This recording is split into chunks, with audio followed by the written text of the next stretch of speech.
Kabul, Islamic State claimed responsibility for a suicide attack on a Shiite cultural center and news agency on Thursday in the Afghan capital that killed dozens of people attending a conference.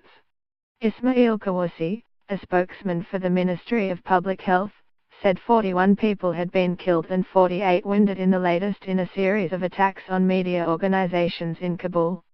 The attack, which involved at least 3 explosions, occurred during a morning panel discussion on the anniversary of the Soviet invasion of Sunni-majority Afghanistan at the Tabia Social and Cultural Center, with many of those attending students, witnesses said.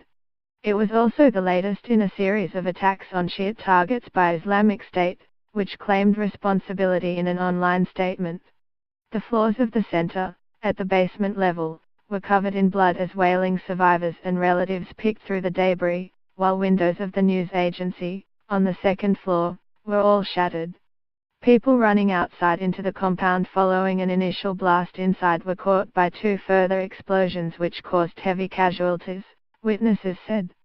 Photographs sent by witnesses showed serious damage at the building, in a heavily Shiite area in the west of the capital, and a number of dead and wounded on the ground. Deputy Health Minister Feda Mohammed Piker said 35 bodies had been brought into the nearby Istiklal hospital.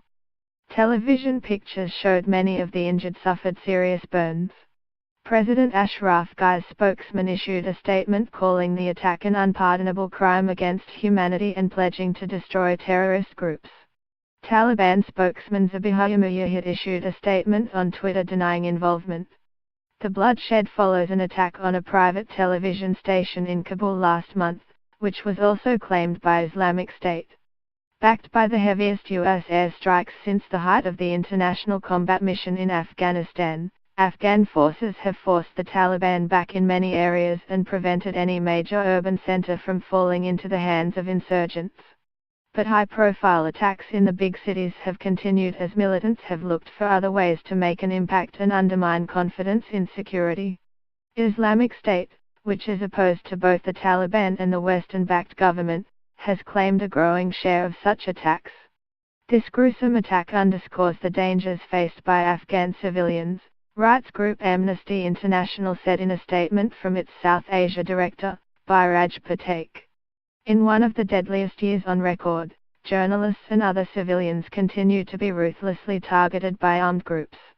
According to a report this month by media freedom group Reporters Without Borders, Afghanistan is among the world's most dangerous countries for media workers, with 2 journalists and 5 media assistants killed doing their jobs in 2017, before Thursday's attack. According to Syed Abbas Hossein, a journalist at Afghan Voice, 1 reporter at the agency was killed in Thursday's attack and 2 were wounded. Reuters.